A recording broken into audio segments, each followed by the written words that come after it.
Bonjour à tous, bienvenue dans ce nouvel épisode du Récap Crypto sur la chaîne YouTube de Cryptost. Comme tous les lundis, on va revoir ensemble les principales actualités qui ont marqué la semaine passée dans le monde des crypto-monnaies. Alors au programme, entre autres, cette semaine, on va notamment parler de Binance qui a procédé à un burn exceptionnel de près de 800 millions de dollars de BNB. On va également parler de The Sandbox qui s'apprêterait à lever 400 millions de dollars. Et enfin, on va parler également de Binance qui a annoncé restreindre les comptes des utilisateurs russes dans le cadre du conflit entre la Russie et l'Ukraine. Bref, je vous explique tout ça plus en détail dans la suite de cette vidéo. D'ailleurs, je vous propose qu'on rentre sans plus tarder dans le vif du sujet. C'est parti.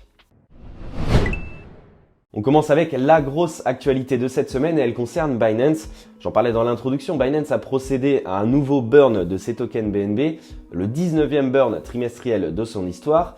Alors, pour ceux qui ne le savent pas, je précise tout de même que le burn correspond à détruire des tokens, c'est-à-dire les sortir de la circulation complètement et définitivement. Et donc, pour son 19e burn trimestriel, Binance a détruit 1,8 million de tokens BNB, ce qui correspond environ au moment de l'action à 770 millions de dollars. Et donc pour ce faire, Binance utilise deux procédés. Le premier, c'est le plus simple, c'est tout simplement lorsqu'une transaction est effectuée, une partie des frais de transaction est brûlée et détruite.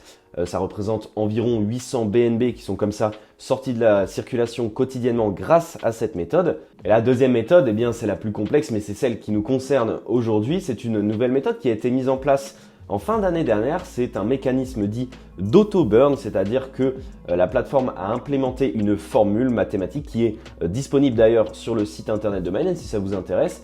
Et cette formule, elle permet de calculer donc le nombre de BNB qui doivent être brûlés trimestriellement en fonction du nombre de blocs générés, en fonction du prix du BNB. Ça permet évidemment d'être plus proche de la santé réelle de l'écosystème de la BNB Chain. Alors on peut légitimement se questionner quel est l'intérêt finalement pour Binance d'imposer ces mécanismes de burn à son token et à son écosystème.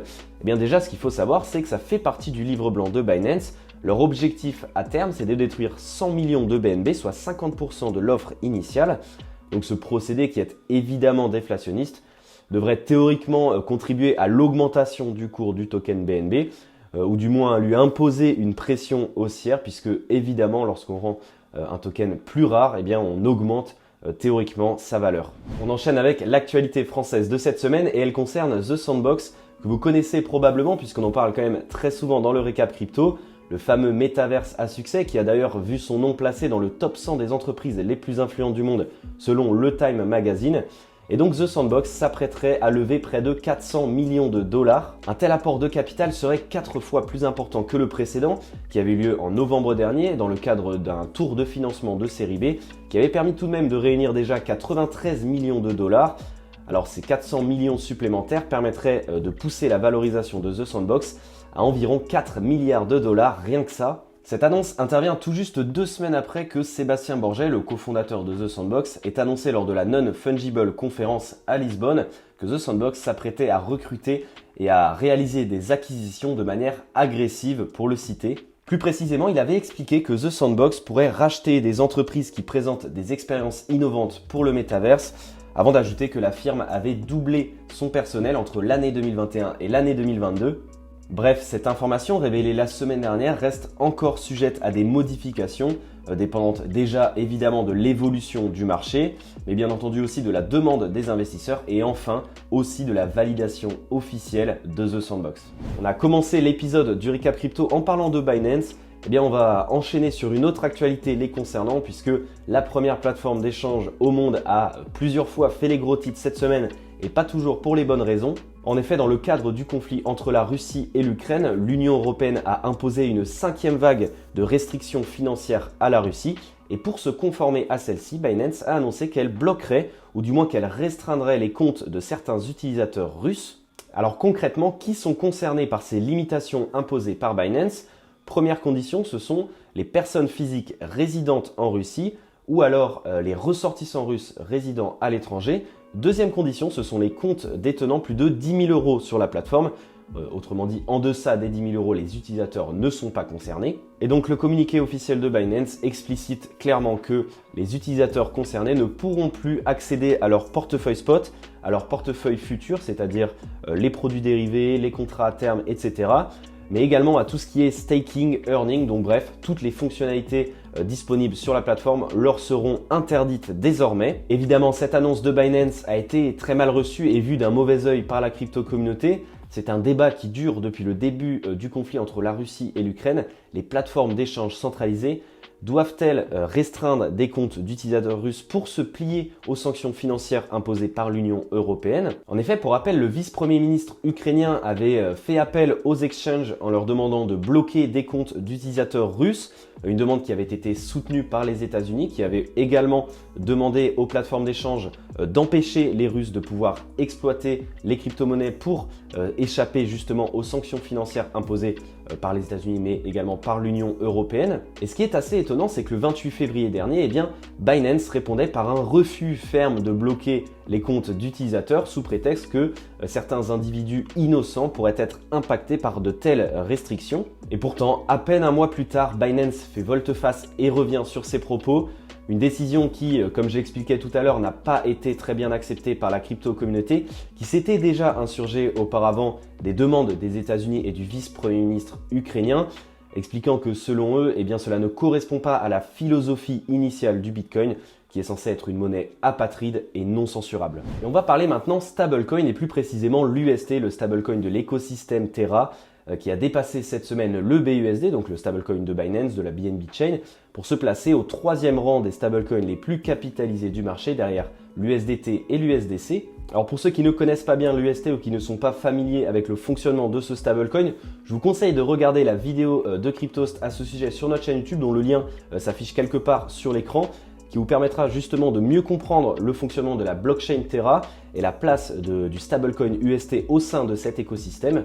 Et donc, pour revenir à notre actualité, l'UST est dans une dynamique excellente depuis quelques mois, ce qui lui a permis, il y a environ 2 semaines, de dépasser déjà le DAI au classement des stablecoins les plus capitalisés, et la semaine dernière, donc, de dépasser également le BUSD, le stablecoin de Binance. Il devient donc le 3e stablecoin le plus capitalisé du marché, avec une valorisation estimée à environ 17 milliards de dollars à l'heure où je vous parle, ce qui reste encore évidemment très loin derrière l'UST et ses 80 milliards de dollars, ou encore l'USDT et ses 50 milliards de dollars, mais c'est assez logique quant à l'ancienneté de ces stablecoins. Alors maintenant, évidemment, la question que tout le monde se pose, c'est est-ce que l'UST réussira à se hisser à la seconde place de ce classement et ainsi à détrôner l'USDC?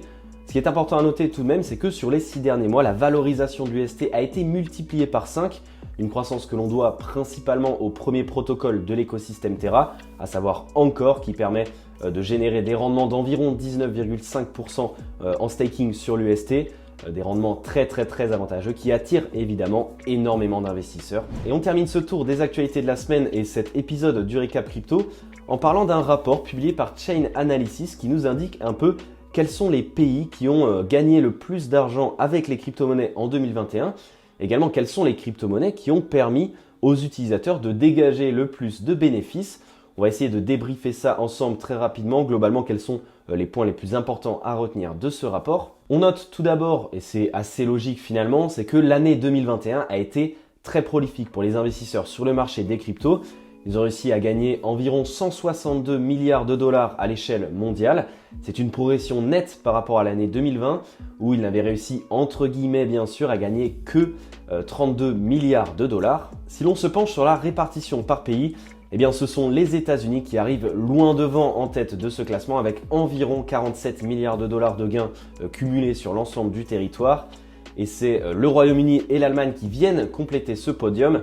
Quant à la France, elle ne se situe qu'à la 8e position avec environ 4 milliards de dollars de gains. Mais surtout, ce qui est extrêmement intéressant et que Chain Analysis a pointé du doigt dans son rapport, c'est la différence flagrante entre les performances globales de certains pays et les mesures habituelles de prospérité économique de ces pays. Traduction globalement, la Turquie, le Vietnam, la République tchèque, qui ont des PIB relativement faibles par rapport à d'autres pays, se retrouvent justement dans le top du classement. Et l'exemple majeur, c'est les investisseurs turcs qui ont réussi à dégager plus de bénéfices sur le marché des crypto-monnaies que les investisseurs français. Et l'autre changement de taille et la dernière information intéressante de ce rapport, elle concerne la Chine qui se retrouve à la 4e position de ce classement. Alors évidemment, on s'en souvient très bien, en 2021, la Chine avait provoqué un tremblement de terre sur le marché des crypto-monnaies en annonçant l'interdiction de minage du Bitcoin, notamment sur son territoire, ce qui avait provoqué évidemment la fuite des mineurs. Et on voit les répercussions que cela a sur le volume et les performances des investissements des Chinois, qui se retrouvent avec une performance, encore une fois, entre guillemets, bien sûr, que de 194% par rapport à l'année 2020, là où des pays comme les États-Unis, l'Allemagne ou le Royaume-Uni se retrouvent aux alentours des 430%. Et enfin, quelles sont les crypto-monnaies qui ont apporté le plus de gains à leurs investisseurs? Et encore une fois, cette année, on a une surprise, c'est la première fois que l'Ether surpasse le Bitcoin. En effet, les investisseurs ont dégagé environ 76 milliards de dollars de profit grâce à l'Ether contre environ 74 milliards de dollars grâce au Bitcoin. Et la raison, elle est très simple, elle est à aller chercher du côté de la finance décentralisée. En effet, vous le savez autant que moi, sur l'année 2021, la DeFi a connu une croissance exceptionnelle, ce qui a évidemment fortement contribué au développement de la blockchain Ethereum, puisque la plupart des protocoles de DeFi sont justement implémentés sur cette blockchain. Et donc, l'engouement autour de la DeFi a évidemment profité à la popularité de la crypto-monnaie Ether. Alors, pas de panique pour les grands fans du Bitcoin, il reste encore quelques exceptions, notamment du côté du Japon qui montre encore une franche préférence pour le Bitcoin. Les investisseurs japonais ont réussi à dégager environ 4 milliards de dollars grâce à la première crypto du marché, là où l'Ether leur a permis de dégager environ 790 millions de dollars. En conclusion, ces données agrégées et proposées dans ce rapport par Chain Analysis nous montrent évidemment que les cryptoactifs sont en train de croître, mais ça n'est pas franchement une surprise. Ça indique surtout que le marché des crypto-monnaies reste une opportunité économique exceptionnelle pour les utilisateurs en provenance des marchés émergents. Voilà, on a fait le tour des grandes actualités de cette semaine dans le domaine des cryptos. J'espère comme d'habitude que cet épisode vous aura plu. N'hésitez pas comme toujours à nous le dire dans les commentaires.